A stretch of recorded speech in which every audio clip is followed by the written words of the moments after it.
My name is Mary Conquest. I'm your host for Safety Labs by Slice, the podcast where we explore the human side of safety to support safety professionals. We move past regulations and reportables to talk about the core skills of safety leadership: empathy, influence, trust, rapport. In other words, the soft skills that help you do the hard stuff.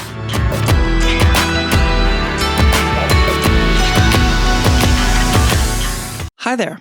Welcome to Safety Labs by Slice. Today's guest has lots to share about how to connect with and influence frontline workers. He's also passionate about decluttering safety procedures and the importance of capturing stories to better understand risk. He's serious about fun, as demonstrated in what he does in his spare time, which I will get into in the interview because it has a surprising amount in common with safety training. So stay tuned for that.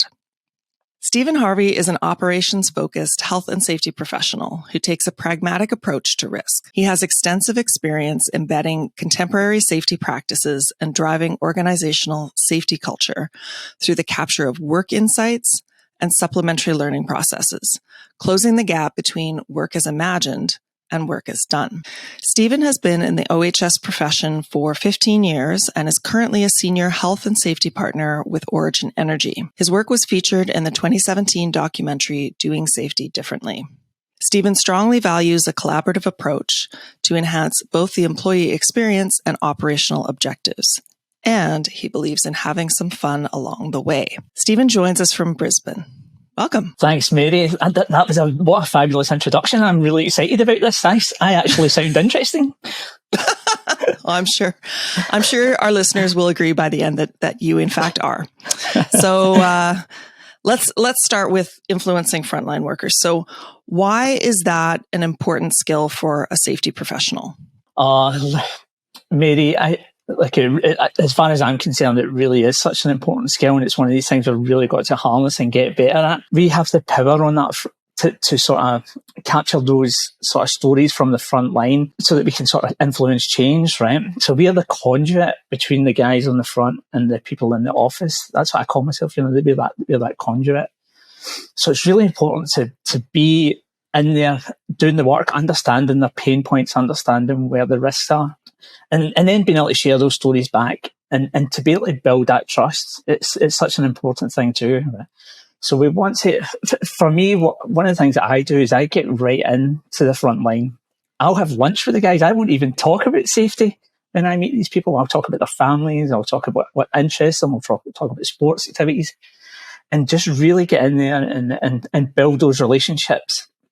And then in time, that's when you start to uncover some of the work as imagined that we spoke about in the introduction. Because in some of these larger organisations you have, like, they call it the blue line, black line. I'm pretty sure you've heard you've heard of that term before. I've heard some of the guests talking about it. So I would go in and talk about this as well, saying, hey, so the black line is me, the blue line is you. Where are some of the gaps? What do we need to fix up for you? What do we need to try and do to make work better for you? And I really try and focus on that too. I really try and say, this is not about making safety better. This is about work. How can we improve work? Which in turn will automatically improve safety. So yeah, for me, it's just really getting in there, starting to really forge those relationships and just be a good dude. Just be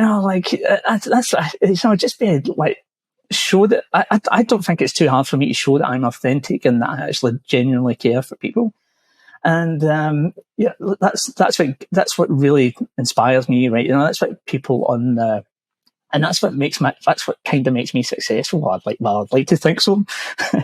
That it's just in my ability to be able to connect and sort of start influencing that work on the front end. Not telling them what to do, but just trying to coach, so have those coaching conversations and where I can take it back to the leadership and say, hey, we might need to look at this. This looks like a bit of an issue. Yeah. So it sounds like, like you just pointed out, influencing is not necessarily about, charging in and changing people's behavior so much as kind of understanding where they are, why they're doing what they're doing, and making the work better. So along those lines, you told me when we last spoke that one of your key skills is something that you call industrial empathy. Can you explain what you mean by that? Yeah, look, that's a term I've stolen. I'd love to be able to claim that as my own. Okay. But I heard Bob Edwards, and I've also heard Kim Bancroft talk to that too. And basically that's, for me, that's being able to be in the boots of the guys doing the work. Now, I used to be a car mechanic. I was never much of a car mechanic, if I'm totally honest.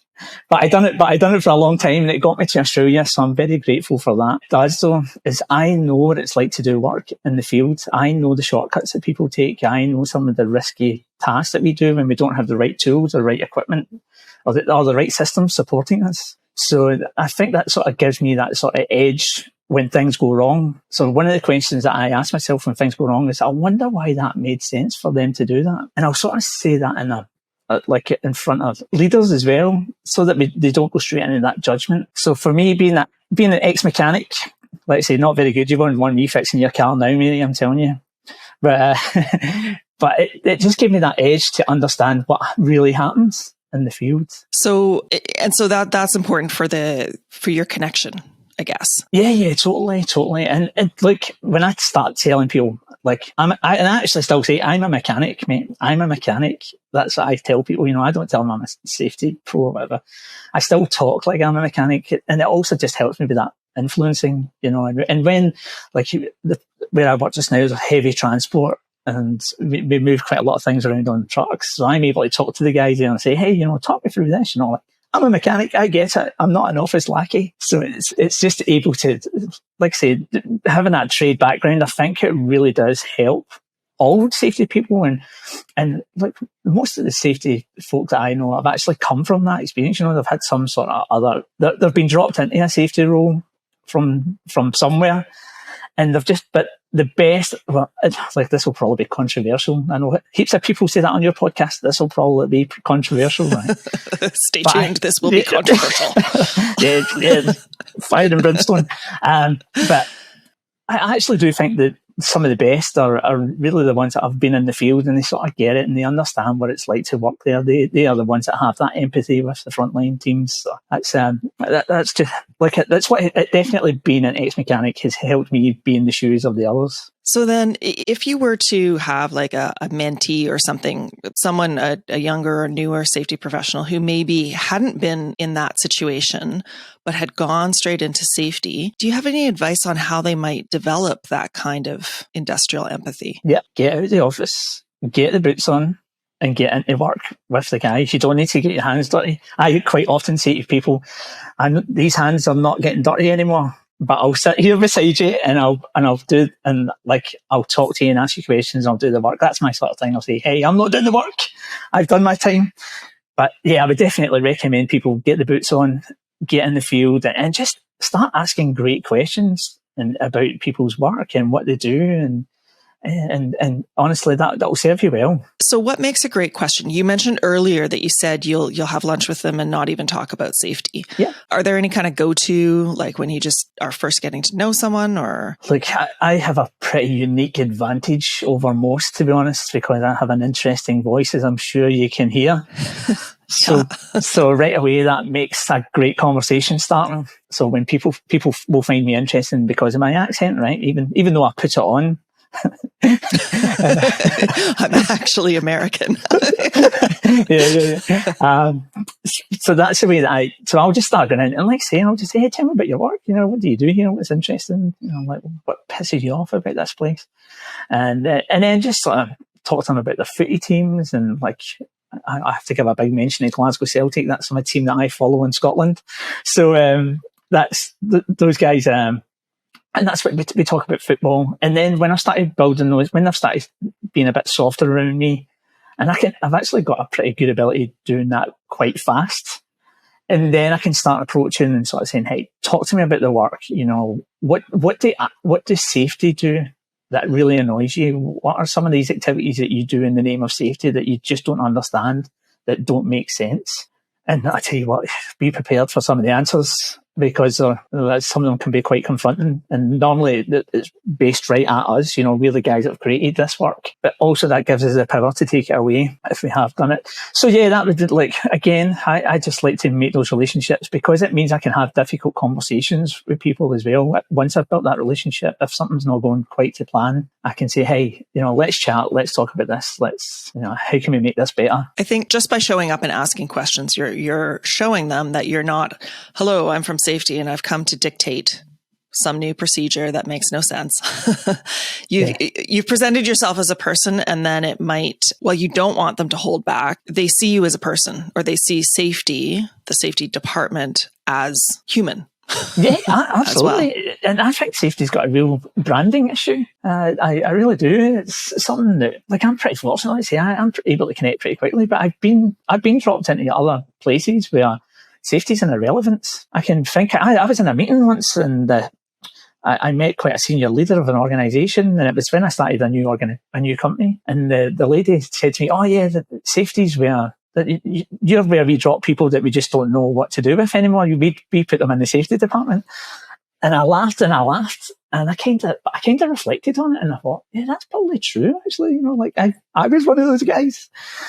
And I do know lots of people who have been in that sort of space where we're just like, we just do not know what to do with people. So where are we going to where do we put them? I know we'll put them into safety. Do you think that a lot of those people then, though, I mean, you've obviously sort of taken up the challenge and, tried to do your level best to make things better, to learn and that sort of thing. Do you think that happens? Like, I would love to. I can give you a good example.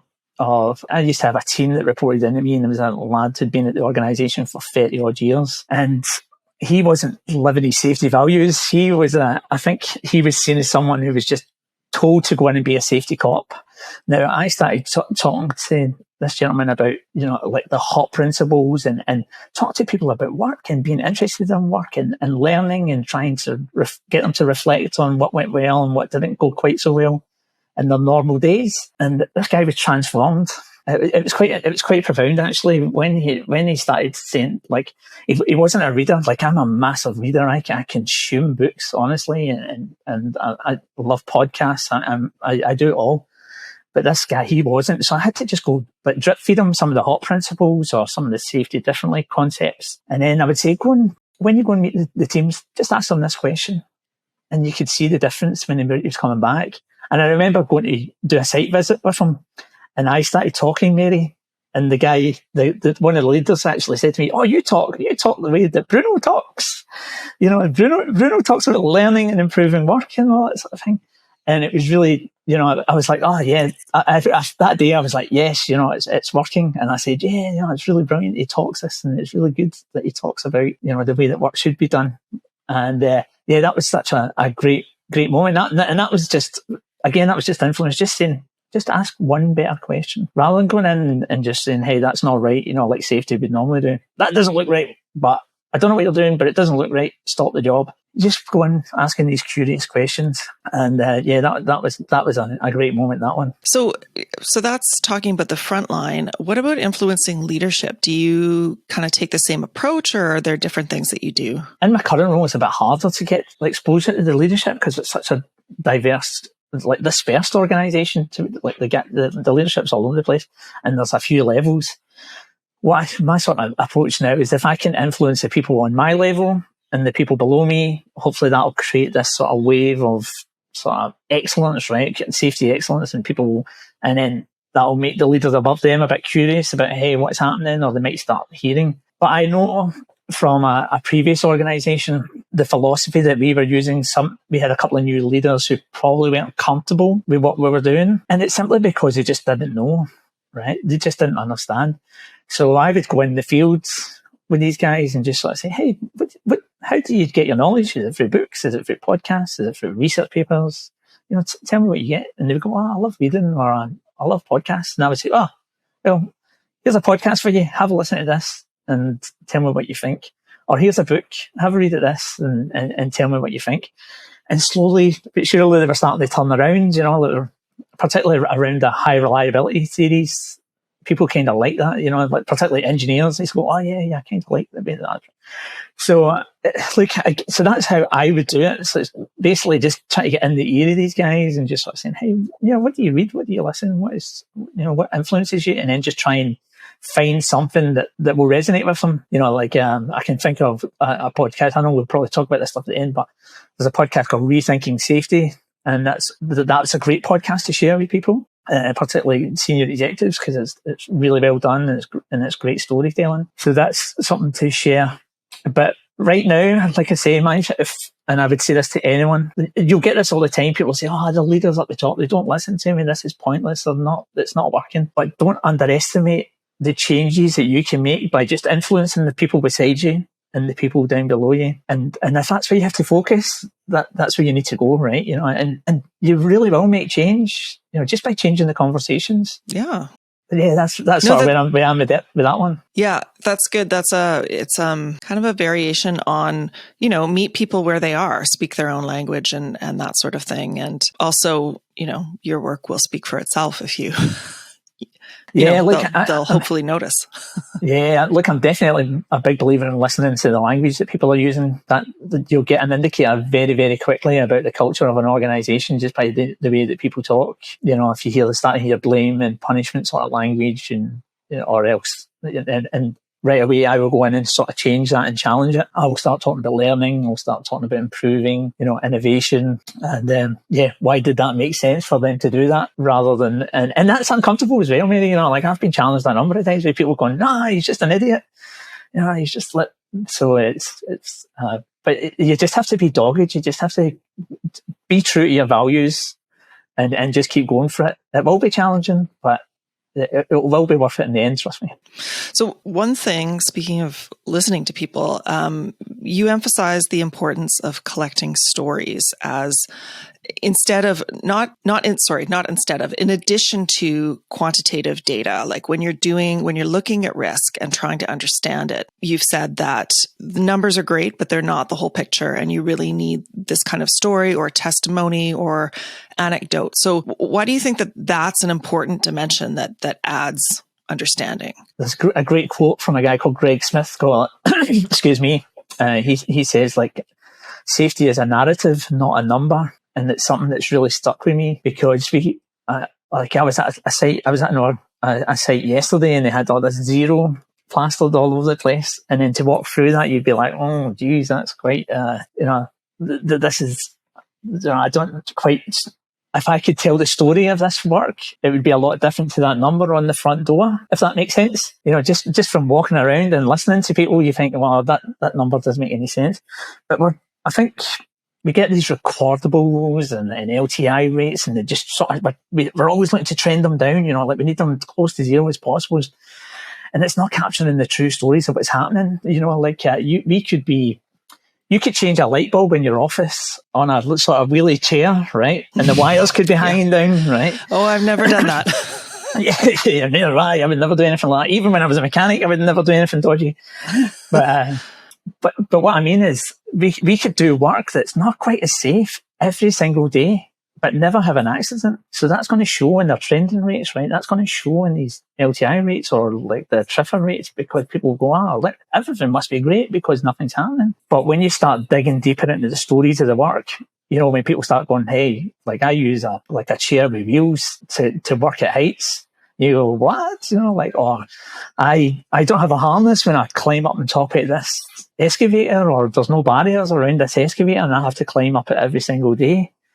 That's when you start hearing that stuff, it's like, okay, it's not if it happens, it's when it happens. Right. And that's sort of the difference when you're looking at risk, right? Mm-hmm. As opposed to what has happened. Yeah. Sorry.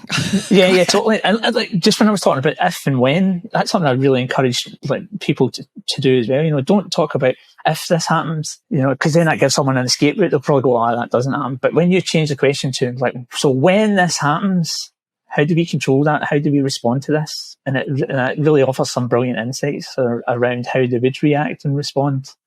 So that's, in terms of going back to the qualitative data, I just think the stories tell so much better than what they do the numbers. Because when you look at the numbers, I'm really the wrong guy to ask about this stuff now, because when we look at the numbers where I am now, I'm just like, la, la, la, la. What's so what's lying behind this stuff? We've got this amazing data, but what's it telling us about what's really happening out there? So,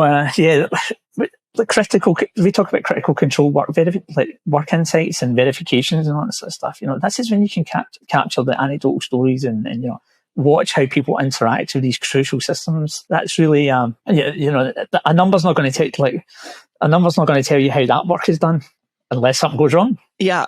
So that leads me to my next question is whether when you're collecting these stories, do you have kind of a systematic approach? Like, are you already curious about a particular thing, or is it just sort of less formal and having to do with the connections that you were talking about earlier?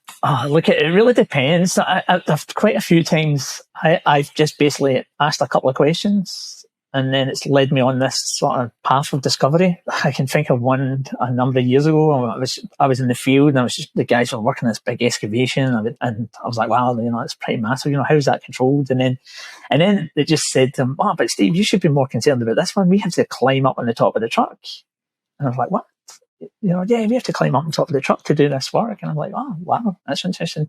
And then that led me to go to other people and sort of say, hey, tell me about how you do this. And I'm like, oh yeah, we have to climb up on top of the truck. The top of the truck is it's pretty risky. And then you say, well, why are you not telling us? Why are you not why don't you tell us this stuff? It's like, we just don't. We just get on with the work. We just get on with the job. So that's been, and then that's a good opportunity for me to go, hey, I think this is a big issue for us. Maybe we need to run like a learning team, or get a group of the guys together and just sort of talk through and find out what's really happening here.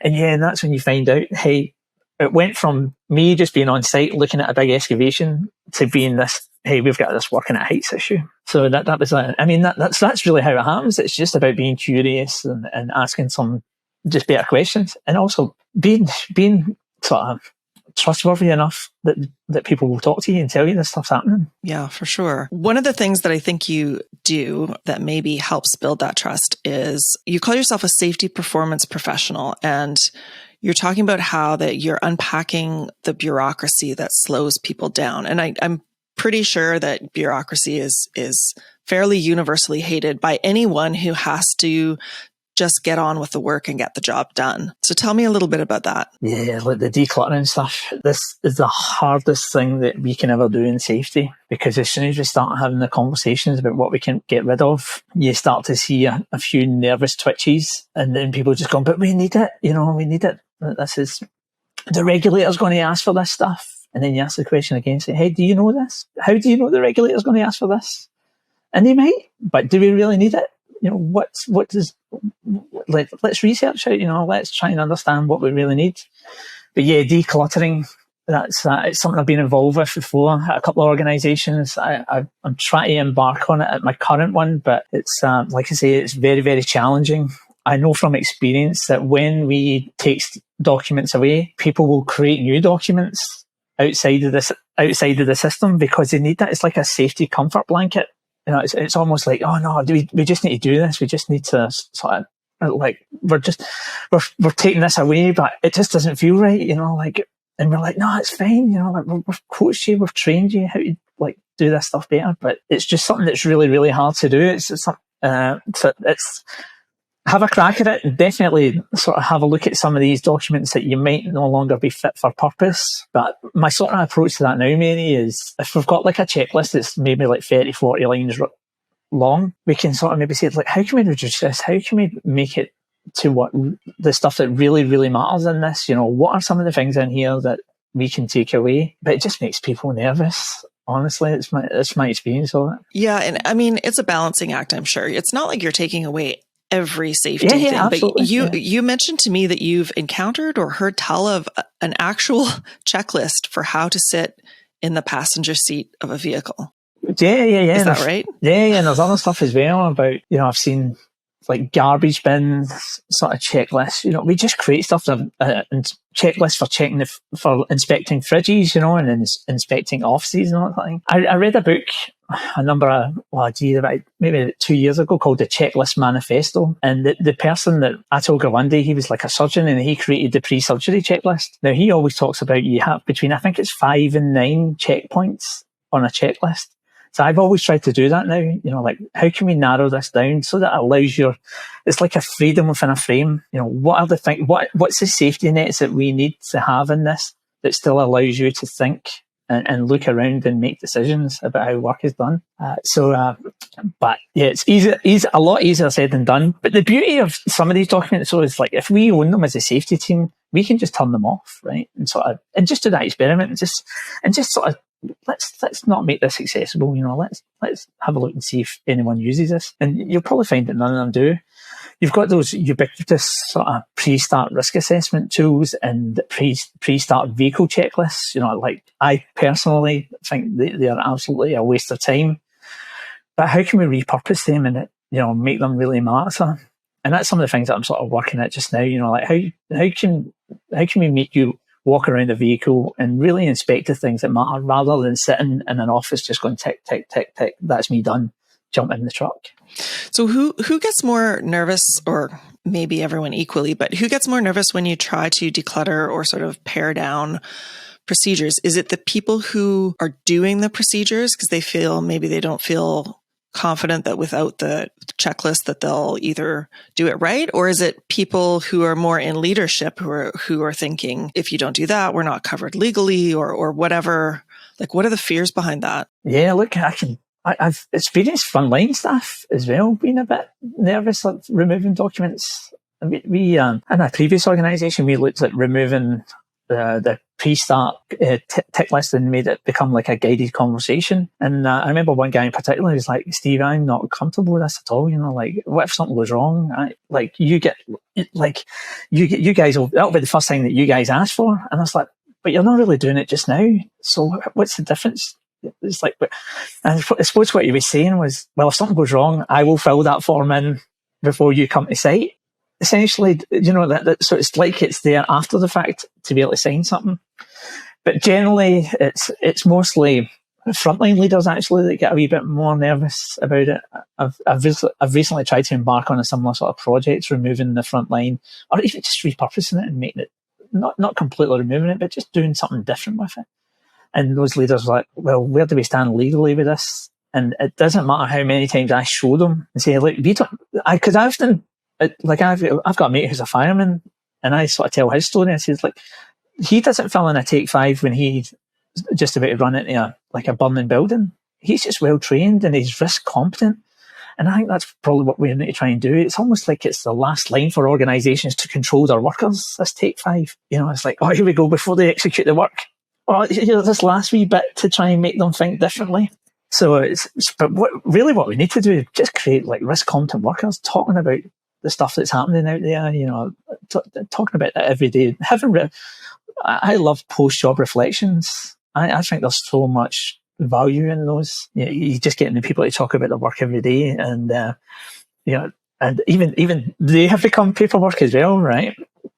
So we have this fuss for proceduralization, but again, so to your point, everyone kind of gets nervous about removing stuff because it's safety, right? But I tell you what, see, when you add documents, let's go, let's add them in, let's add whatever we need, but we'll add more lines in the process. We'll create a procedure for being a passenger in a vehicle. We'll create this. This has happened, we need to do something. We need to be seen to be doing something. And then that's why we create this process. But yeah, look, I would really encourage people, start having the conversations about what really matters. And if you don't have the confidence to get rid of it, which 99% of people don't really, let's try and, repurpose it, do something else with it, create a cartoon, have a picture storyboard or something instead. Remove the checklists, create, make it 5 or 12 lines, 5 or 9 lines long, just try and change it. But yeah, we've got a long, long way to go, I think, before we really start being brave enough to remove this. And we need lawyers and those guys to help educate us. There's a few of them out there that are sort of really telling us that these things are not really that valuable unless you're actually following them to the letter. But the problem is we don't know many people that actually do follow them to the letter. I would think that they would actually be dangerous if you have them and don't follow them to the letter, because then if there was some legal situation, you're like, well, you had the standard, but you didn't use it, is probably worse than, well, you didn't have the standard, so you did your best. I don't know. I should stop right there. Yeah, that's what I'm saying. But that's the thing. We're both not lawyers. Well, I'm certainly not anyway. Exactly. I'm still a mechanic, right? Yeah. But what we do know from talking to our people is they think this stuff's useless and it doesn't help them. It doesn't support the work. So how can we create how can we create documents, and how can we create process that helps support the work? And that might be part of the connection piece too, right? If you are creating processes and checklists or whatever, or removing them in such a way that you're supporting the work, I imagine that helps the workers feel connected with that you actually are. You're not just sort of this weird parental figure telling them what to do or not to do, but you actually care about making their day-to-day more manageable. Yeah, absolutely. And get those guys, get the people who that, I mean, we as in safety and the office people and whoever, we create all that stuff and pass it down to the people on the front line and say, hey, you need to do this now. And they're like, what? Like something else? I mean, and we haven't got them involved in the design process. In fact, I've only ever known that once. I mean, I'm sure it happens heaps of places, but in my own experience, I've only known that to happen once when we created the guided conversation. We actually went to the field and said, hey, what questions do you ask yourself when you do this work? And then we just sort of created a conversation piece from that. It was nothing. How often do we use difficult and complicated language when we're writing procedures and process, and stuff? Like people just can't like mechanics can't make sense of it, right? People just can't make sense. So like write the process using their language, within reason, mind you, right? But help them engineer and design the process, right? But we don't do it a lot, unfortunately, because the guys don't have time to come off the tools. And that's true. You have to support them in having that time, right? They can't be like, okay, you've called me over here, but now I'm nervous because I'm not going to meet a quota or something. It has to be clear that, no, we support you. It's okay. So I'm going to switch gears here. On you. Speaking of mechanics, and say that in the intro, I alluded to what you do in your spare time. You are a stand-up comedian. Loosely. I have certainly done a few shows. It's the most nerve-wracking thing I've ever done. I can imagine. But the reason that I'd done it was just so I could make safety better, right? But I know it sounds, it's something I've always wanted to do. I've always wanted to have a crack at doing a bit of stand-up, but I figured if I could do it, and it would just make me a better communicator. I'm hilarious anyway, right? So, but it was actually, I'd done it just so I could make safety fun. That's one of my sort of values, is having fun. But what I didn't sort of know at the time when I started doing it is that how much the writing can influence safety, so I am basically writing every single day now. I think that's what I enjoy more actually than the actual performing, is the writing process, because you can see the banal and everything, right? And you hear these conversations, you're like, oh, that's hilarious, I'm writing that down. And then when you see it, you're like, oh my God, we make people do this stuff, or this is absolutely crazy. But there's some other, some other interesting concepts in the writing. I've done training in this, and one of the things that the girl was talking about with us was just stand in a different location and have a look at the same thing, right? So let me try to explain that easily. When you have your dinner at home, you probably sit in the same chair every single night, right? Because I know I do, and I sit in the same spot in the living room and watch the telly in the same spot. So basically try moving somewhere else, move in a different direction, and then sort of see what you see then. And it's so true though, how many times do we just sit in the one spot and just look at work or whatever, rather than just moving around and sort of seeing it from a different angle, or even just seeing life in a different way, look up and do that. So that's what I've been there. So basically I've done the stand-up to try and make safety better, but trying to make safety funny is a whole different matter, Mary. I think we're scared of humour in buildings, and I think we're scared of humour in the office. I think we're scared of offending people a lot, which is frankly something I don't really worry too much about. I definitely don't go super offensive or anything like that.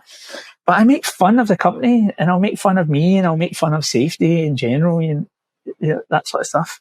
And it just makes for better conversations. Well, I think too, you mentioned something about a stand-up show, about the performing part, is that when you're not headlining the new Netflix special, when you're not yeah, a long way from Hannah that. Gadsby or whatever, right?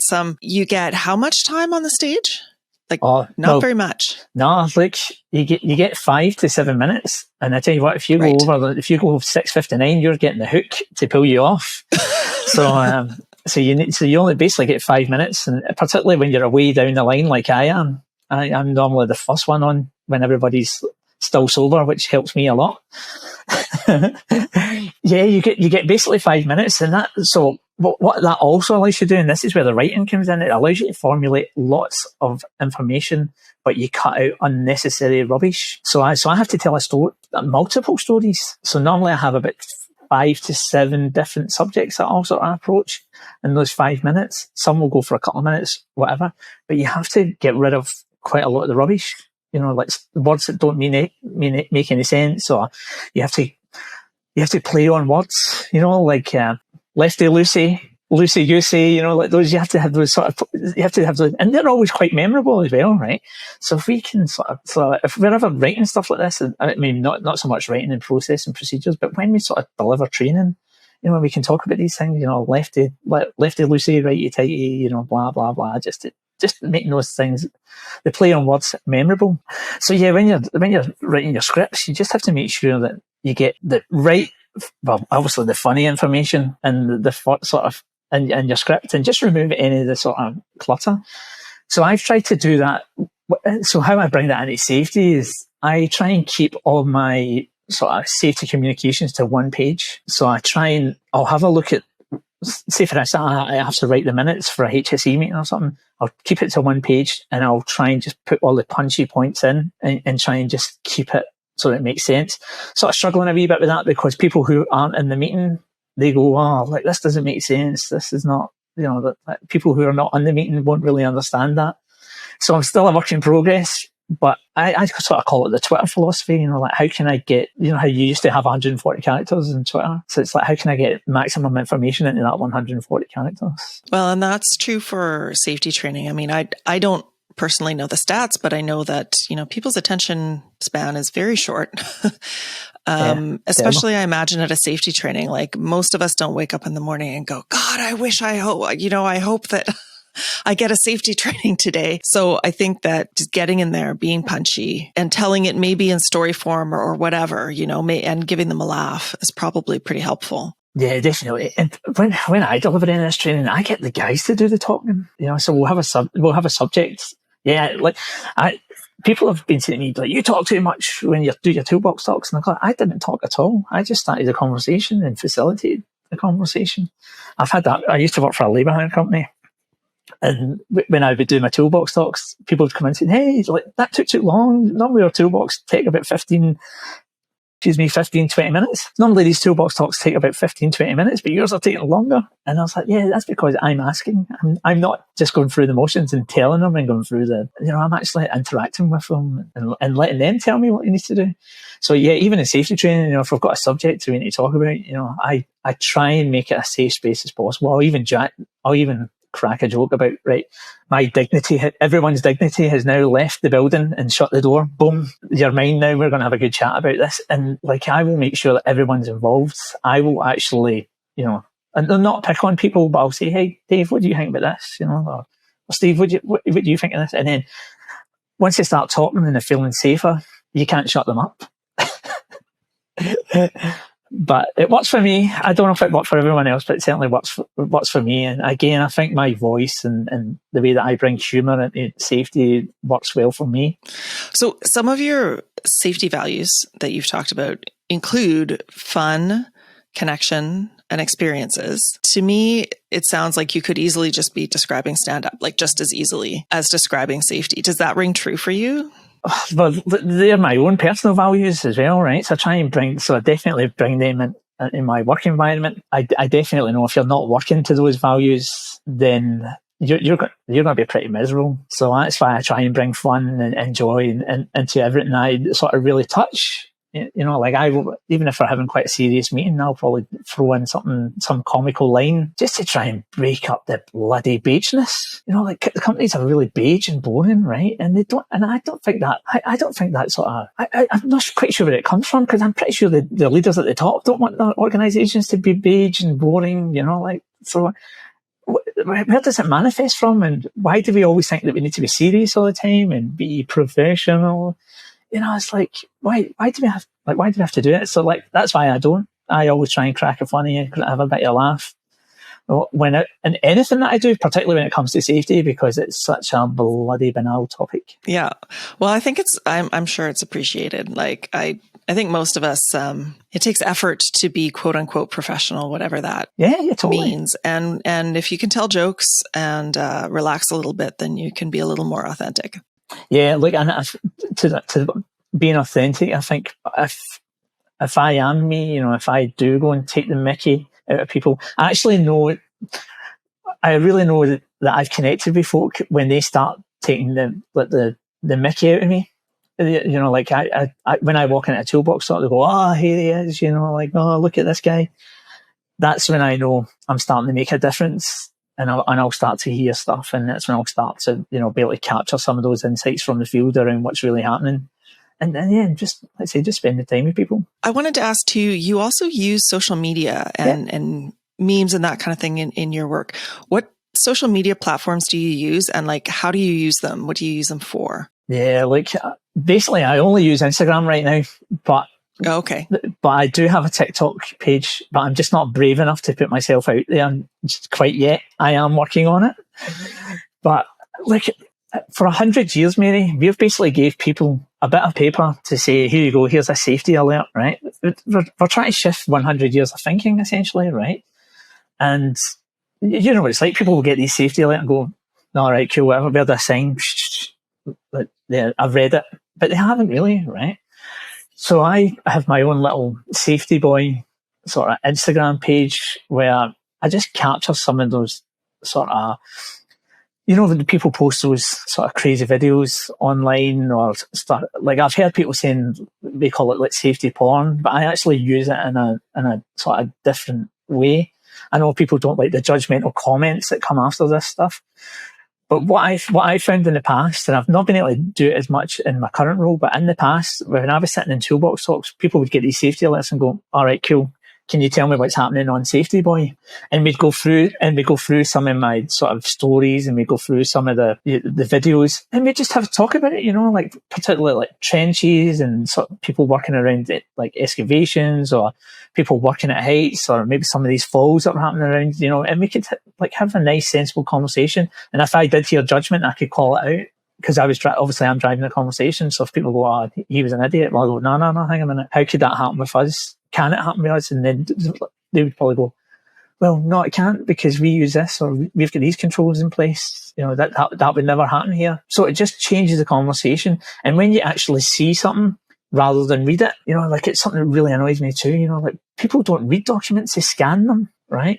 That's what they do. They just scan them. So if you put something up there that's like 15 seconds long, you'll get more information in that 15 seconds than what you will read in a massive document, right? I'd argue you probably wouldn't take much from a document, to be honest.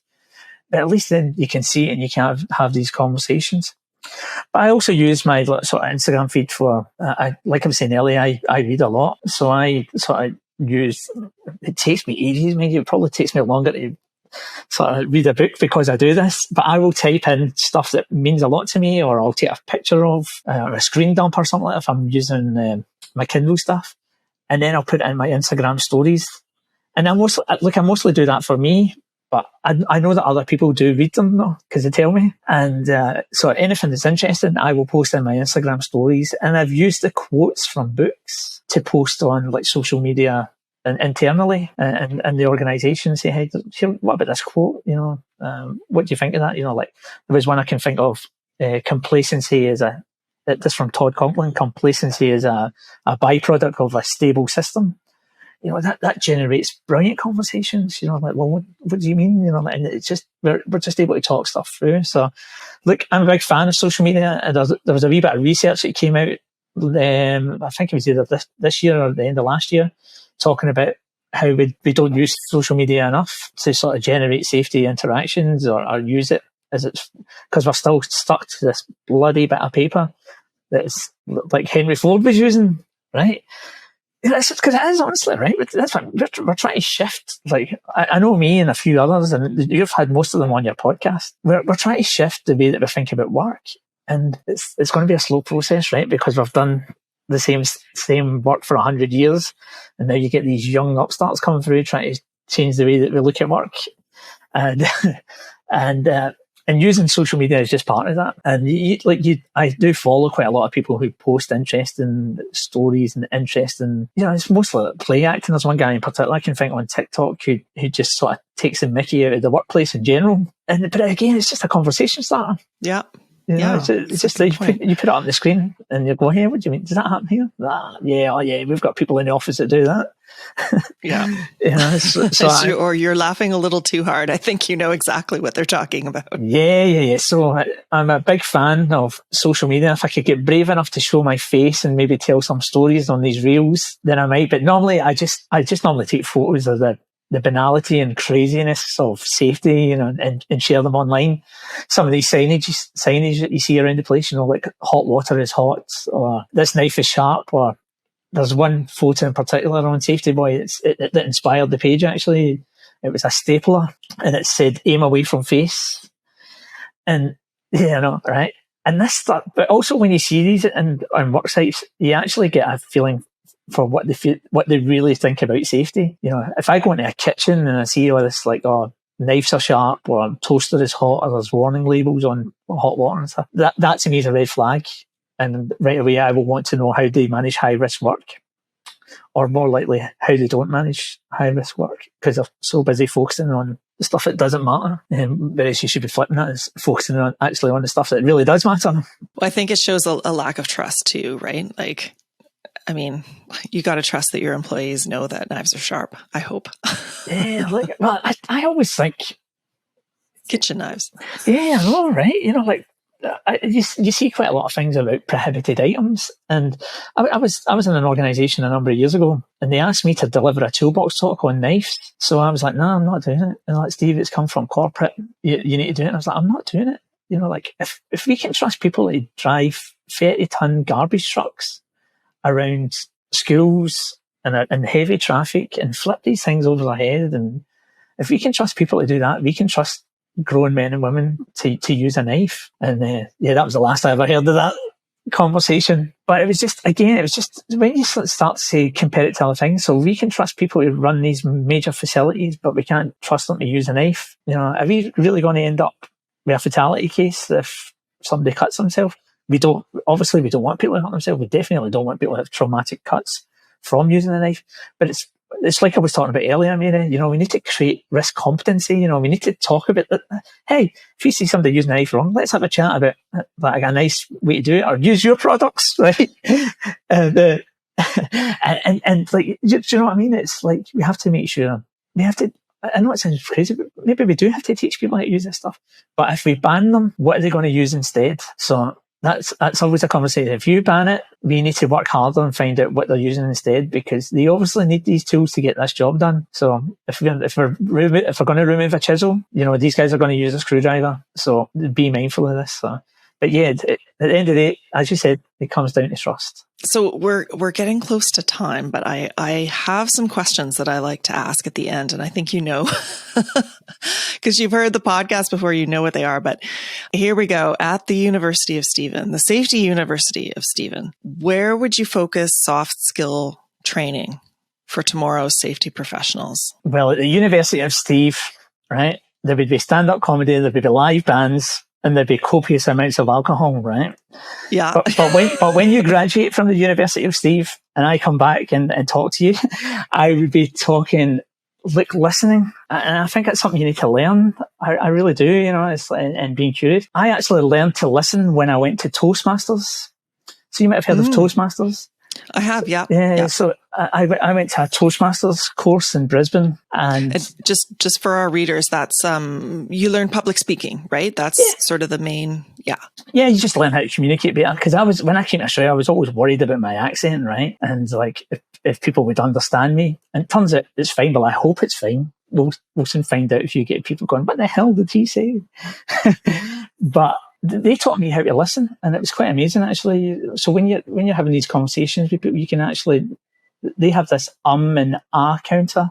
When people go, and they use filler words. So that really, the Toastmasters really helped me to listen. So yeah, at the University of Steve, listening skills would be up there, number one. And number two would be maintaining eye contact. I think that's such an important skill to have, just in life in general as well, though. So listening and maintaining eye contact, because that just helps build trust and shows that you care very quickly. Good. Okay. If you could go back in time to the beginning of your safety career, is there one piece of advice that you would give young Steve? Stick to your dreams and become a pop star. That would have been my advice to young Steve. But in terms of safety, look, I probably would have read more when I was one of those safety guys that was thrusted into these roles because they just didn't know what to do with them. Because I was injured in a workplace accident and I wasn't going back to fixing cars. So I get put into a role that they just like, just put him in there and he can help. But I was not very good then. I was one of those guys that created lots of checklists, and I would be disruptive and difficult and annoying and just probably not the way that I am now. So advice to 28-year-old Steve would have been, hey, read this book and start reading this and practice your sort of softer skills, I'd say. Good. Okay. You've mentioned a few things, but do you have any resources that you recommend to our listeners today? Like favorite books, for example? I'm a massive book reader, but I know from listening to the podcasts, a lot of the people recommend like The Field Guide to Understand the Human Error. I would definitely recommend that one. But I've started now reading outside of safety to help improve my work. And there's one book that's really inspired me, and I think it's going to be the future of the safety profession. It's a book called The Ministry of Common Sense by a guy called Martin Lundstrom, I think it is. But you'll never forget the title, The Ministry of Common Sense. It is a brilliant read, and it talks about all that craziness that I spoke about earlier, why we bring these crazy rules in and people can't work, because we've lost our empathy in the workplace, we've lost our connection with the customers. So have a read at The Ministry of Common Sense, because I believe that will be our career in the coming years, going in there and trying to get rid of all the rubbish. You heard it here first, folks. Just remember that. So next I ask where people can find you on the web. You've already mentioned Instagram. What's the actual profile? Yeah, well, you can get me on Safety Boy, but Boy is BHOI. Again, that's a homage to my football team in Scotland. So you can get me on Safety Boy. I share some pictures. I'll share lots of stories, but mostly I will share quotes from books that I read. So if you have a look at my Instagram stories, please you have a read at some of them. There's quite a comprehensive collection of contemporary safety books in there, and some others, The Ministry of Common Sense being one. So you can get me there. You can get me on LinkedIn. I'm definitely pretty active on there. Please come and say hello. Actually, going back to Instagram, don't be offended if I don't follow you, because I like to keep Safety Boy free of dinners and pets, because then that means I can share the stories, and it means my whole feed is taken up with safety activities and that sort of space. So, but yeah, that's where you'll find me, and you can see me in those places. Always happy to catch up, always happy to say hello, and this has been great. It's been very, very enjoyable, Mary. Thank you. Yeah, well, yeah. I'd like to thank our listeners, of course, for tuning in, and thanks for lending us your time and your wisdom and your stories. No, my pleasure. This has been great, and keep up the great work. And lastly, of course, my thanks to the Safety Labs by Slice team. You are fantastic to work with, and that is no joke. So bye for now.